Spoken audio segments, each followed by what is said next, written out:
Bonjour à tous et à toutes et bienvenue dans le podcast Au Parloir. Ce podcast vous est proposé par des étudiants de l'Université Lyon 2. Il est associé à une maquette virtuelle de prison que nous avons réalisée sur le jeu Minecraft. Le lien est en description. Cet épisode traite des conditions de vie et le quotidien d'une personne détenue.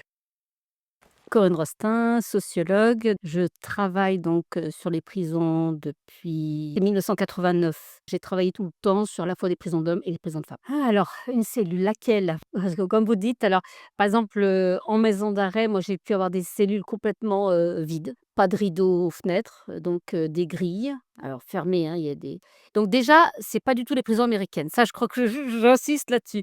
C'est pas du tout, donc on a une porte fermée avec un oui, avec un œilleton, mais on a une porte fermée. Donc ça, c'est important. C'est pas comme les prisons américaines avec des grilles où on voit tout à travers. Là, la personne détenue, elle peut avoir son intimité.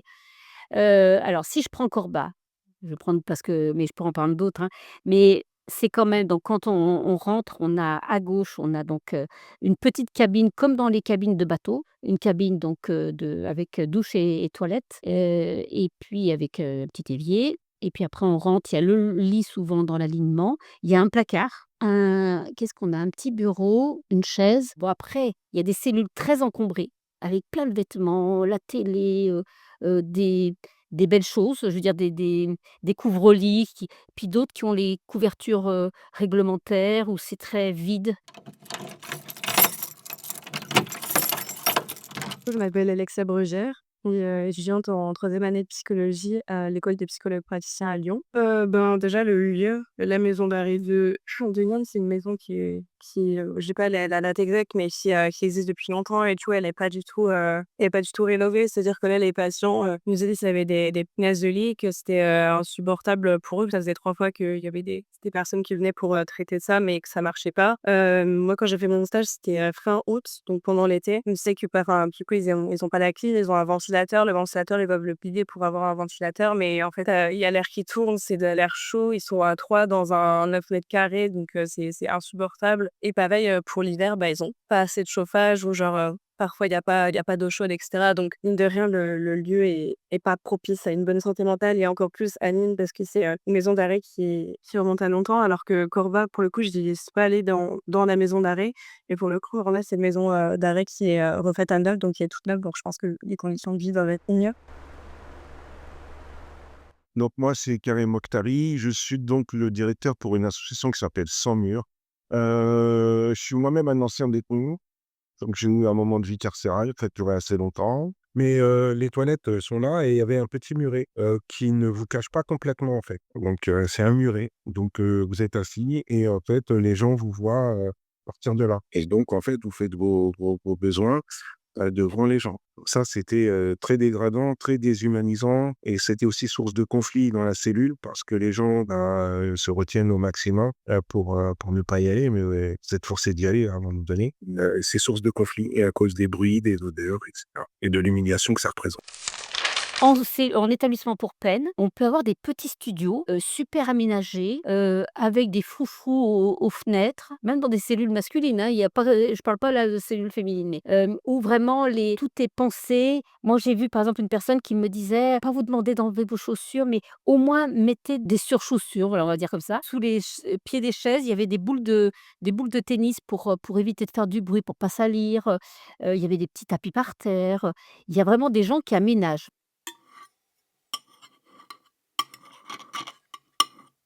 Alors vous avez, 3 repas qui vous sont distribués par jour. Le matin, vous avez 20 grammes de beurre avec un dessert et une baguette qui vous est distribué avec 3 sachets, solubles de café, lait et sucre.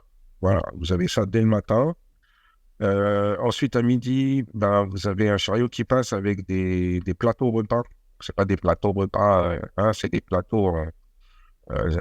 plateaux en aluminium avec des cases dedans et c'est rempli en cuisine par les repas. Voilà, et les repas sans odeur, sans saveur, sans épices évidemment.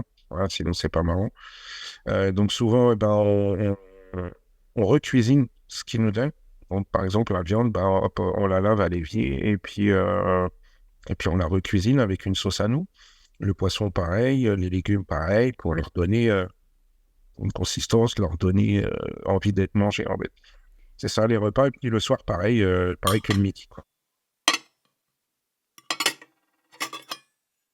Moi, j'ai vu quand même des choses qui m'ont choquée, un gaspillage. Beaucoup de personnes détenues prennent leur plateau et le jettent directement dans la poubelle. Et quand on sait que, bah, il y a quand même des gens qui meurent de faim en France et je me dis: «C'est quand même dommage de donner de la nourriture si c'est pour finir dans la poubelle». Il y en a même qui jetaient par les fenêtres. Moi, j'ai connu les tas de nourriture en bas des donc du coup, la présence de rats qui viennent se nourrir, de chats et autres, animaux, donc avec une puanteur, vous imaginez. Bon, maintenant, ils ont mis justement des choses pour empêcher ça. Donc on a des caillebotis sur les bon, je ne sais pas si vous en avez parlé, mais qui empêchent justement de voir, qui atténuent beaucoup la luminosité dans la cellule et surtout, bon, qui empêchent aussi bon, on peut encore faire, passer des yo-yos, mais c'est un peu plus compliqué.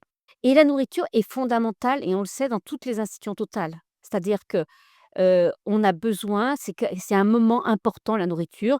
Déjà en termes de convivialité quand on peut manger à plusieurs, ce qui est pas toujours le cas en cellule quand on est tout seul, mais bon. Et puis, par rapport à ce qu'on mange, on se remplit dans tous les sens du terme avec la nourriture. Or là, c'est vraiment en France un échec total.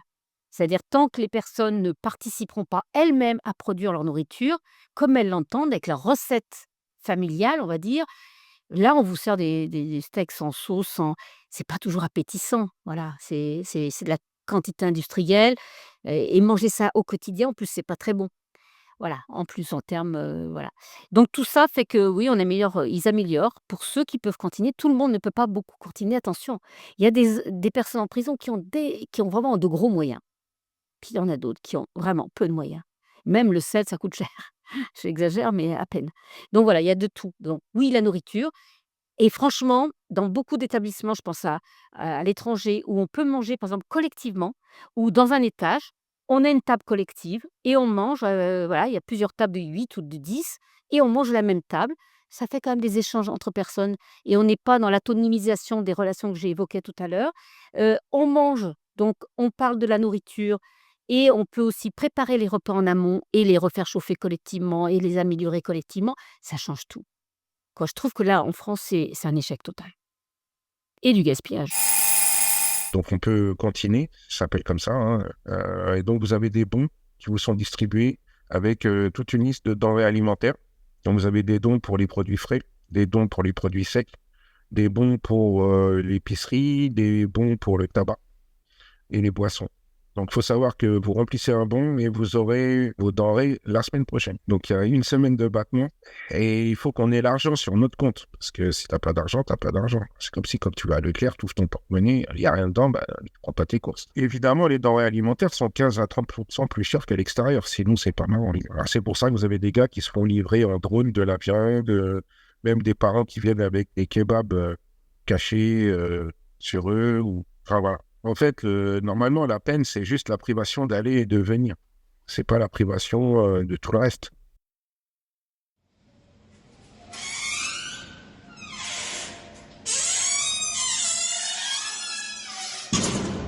Bah, l'évolution, c'est souvent la privatisation des services. C'est-à-dire que pendant très longtemps alors moi j'ai connu en 90, il y avait encore les passages de la gamelle où, on avait donc un grand bac de l'entrée, un grand bac du légume, un grand bac de la viande ou du poisson et voilà, on vous servait, la personne tendait son assiette, on la servait: «Oh, mets-moi un peu plus». Allez hop, c'était une personne détenue qui sert donc qui en rajoutait.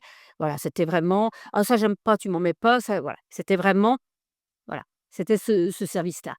Aujourd'hui, c'est sur des petits plateaux en plastique, des portions congrues, assez petites, je trouve, pour, voilà, pour des personnes, en bonne santé et c'est une nourriture insipide souvent.